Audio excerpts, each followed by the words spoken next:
Ngayong madalas ang bagyo at brownout, mahalagang may backup na mapagkukunan ng kuryente para I am ready. Mula generator na DLPG hanggang sa solar panel, alamin natin yan sa pagtutok ni Michael Fahati. Sa Maynila, partikular sa Raon, marami ang mga namimili ng generator na di na makatiis sa palagiang patay-sindi ng kuryente. Mahirap ba pag brownout? Siyempre, mahirap, mainit. Mainit. Nag-init ulo mo. Kasama na yun. Magkano ito ganito? Sa halagang 8,000 hanggang 15,000 sa mga modelong 1,500 watts hanggang 3,000 watts ang presyo ng mga generator. Medyo maingay nga lang at mausok dahil gasolina o diesel ang gamit ito. Pero sulit na raw ito kung liwanag ng ilaw at ginhawa ng electric fan ang kapalit. Wala kuryente sa Lopez. Saka Saan? Lopez Quezon. Sa Quezon. Kagagaling ko na ito, at Timonan. Tinamaan kami dun. Grabe ang tama dun.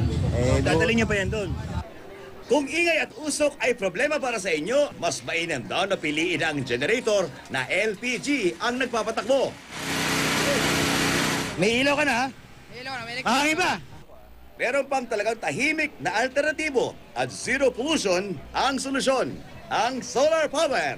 Mula sa battery, nakikita natin ng solar panel, controller, pupunta ng baterya, papunta siya sa Power inverter. inverter. Tingnan natin kung gumagana. Woo! Hangin, ayos. Pwede ring wind power kung mahangin sa inyong lugar. May mga gadget pang tulad nito na solar-powered na nagsa-charge kapag may araw. At pagkagat ng dilim, kayang pailawin ng 3 bumbilya.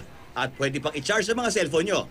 Kung cellphone lamang ang importante sa inyo at nakitipid sa budget, Ito ang solar-powered power bank o may mga solar panels siya na itatapat sa araw at ang makokolekta niyang voltahe at wattage ay itatransfer niya sa inyong cellphone para mag-charge. Tingnan natin. Ayan, nagsa-charge.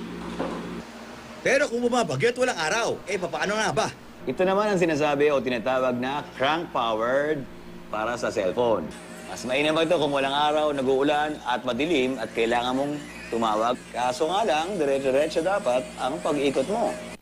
Huwag kalimutan sa oras ng bagyo, di lang ilaw at komunikasyon ang importante. Mahalaga na makinig din sa balita. Mainam din na magkaroon kayo ng radyo katulad nito na crank power, battery powered at may sari-sari mga function. Katulad ng ilaw, blinker, siren, at kapatid ang radyo. DCWB. Michael Fahati, Patutok, 24 Oras.